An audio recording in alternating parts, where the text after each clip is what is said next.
So I wanted to make a follow-up on the video from before on the concept of Postadon. Seeing as you guys loved the concept, I was honestly surprised by that. Check it out if you haven't. Anyways, just let's get into this.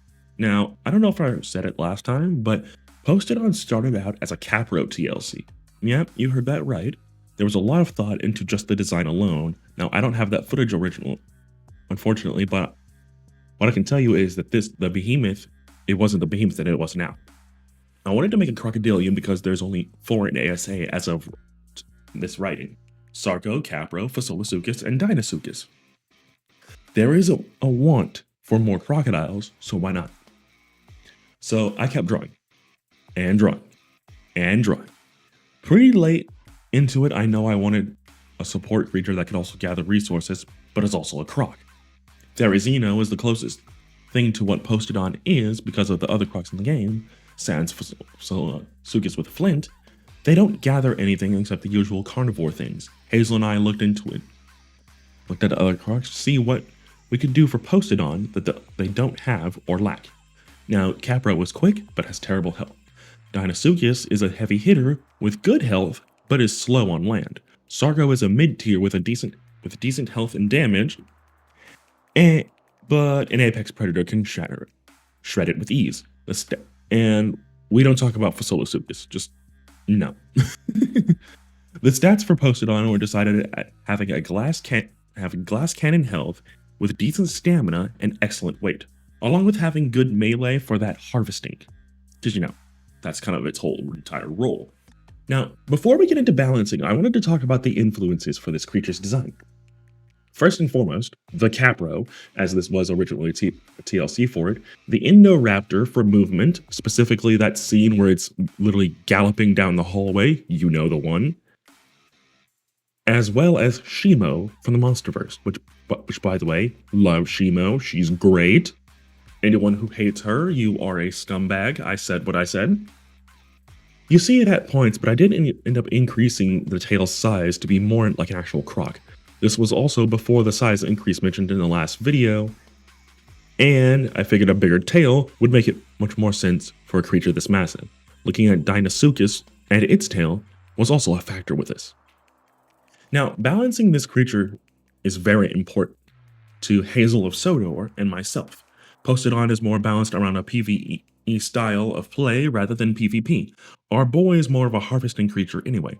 Maybe somewhere down the line there could be a PvP Postadon can be made? No idea. For now, we're just focusing on the one.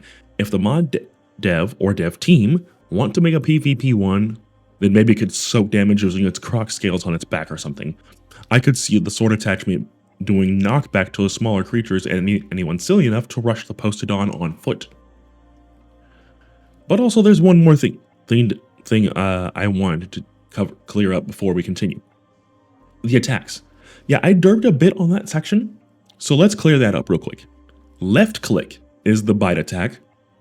Right click is the claw attack, and then holding that right click button, or right trigger, or whatever, or you can either I recommend flipping that, but holding down that one is what gets the double stomp. I completely messed up that part, and I wanted to clear that up as soon as possible. Now, the previously mentioned Hazel has also been hard at work. They wanted to do this, by the way, at making custom saddle attachments, meaning the hatchet, pick, and sword. Not sure if they will do one for the sickle yet, but I would imagine so.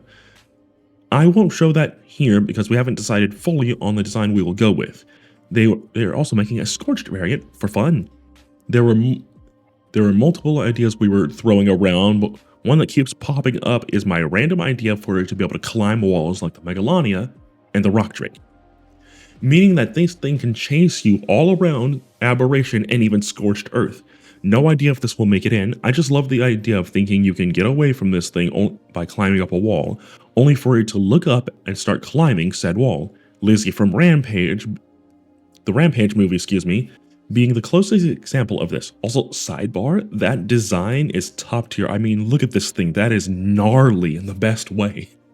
I freaking love Lizzie's design, and also the sounds. Just the sounds. Oh, That was such a good movie. We should have got more of those. I said what I said. Another idea, but I decided to scrap it, was the tech saddle and attachments. I couldn't figure out how to make it look good and stand out from other tech saddles that are already in the game, especially looking at the, at time of writing, barely showcased Evo Rex tech saddle.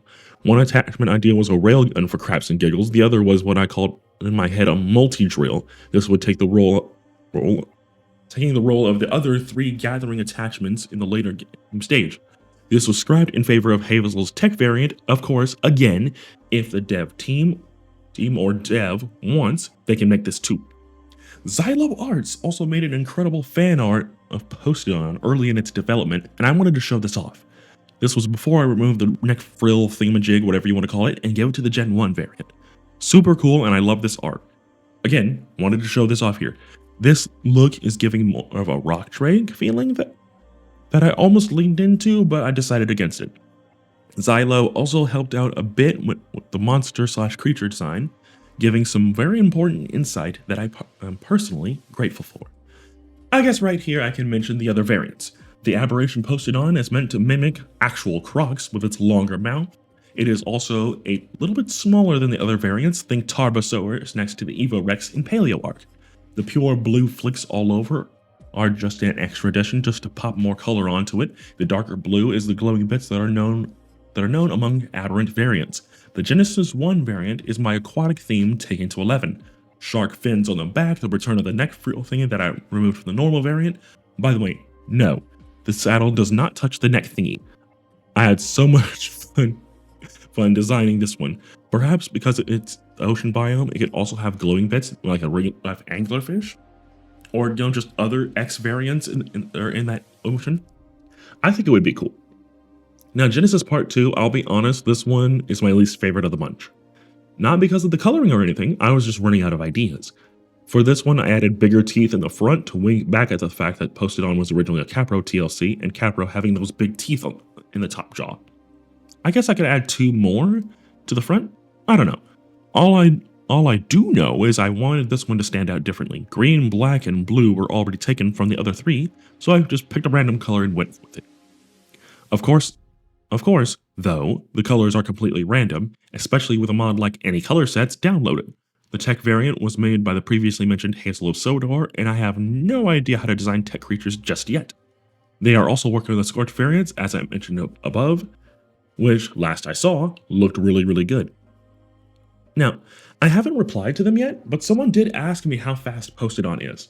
Now, I have a couple ideas for that. Either it is a full-on sprint like the Indoraptor in the hallway that I mentioned above, or a power walk like Evo Giga and other big modded theropods. The developer that makes Postadon can decide on either. I personally like the former. I knew as well I wanted this guy to be a decent size. The length was super easy. Dinosuchus length. Someone said that Postadon looks like a wingless dragon, and they are absolutely right. It's certainly taller than the Mega Croc, standing much like Fasola should. Looking at you, Wildcard, come on now. I also can't decide if I want that tail to drag along on the ground like Dinosuchus, or stand up like the Capro. Probably going to be the former. But perhaps when it's being swung, then it lifts up? Maybe, possibly? Someone can help me out with that in the comments. I legit have no idea how that could work. Anyways, Postadon is a creature I feel like could be a lot of fun. You guys seem to agree and love the idea. I will definitely make an announcement if and when a dev picks him up. Unless they want to keep it to be kept secret, and I won't name drop them. I do hope someone sees my boy and thinks it's cool. I also understand that model crafting is a lot of work. I watch Paleo Team craft the Evo creatures very often, like Clay with Bronto. I also understand that these things are expensive, citing Garuga's creatures at over $5,000, $6,500 to be exact. I may end up making the creature myself in the near future, but I also have no idea. I don't have the tech or resources to do so, though I do see you guys that really want this guy to come into the game. Either way, this would be a very cool creature. I know for a dang fact I don't have the resources to make the other 2 creatures I've been developing for even longer than Postadon. The world bosses, Yamata no Orochi and the Bifurcatal. The oceans and the skies will not be safe if these two made it in. Thank you guys so much for watching. I appreciate every last one of you. Thank you. Check out part 1 if you haven't already. And leave a like, subscribe, all that good stuff. And I'll see you all in the next video. Have a good one.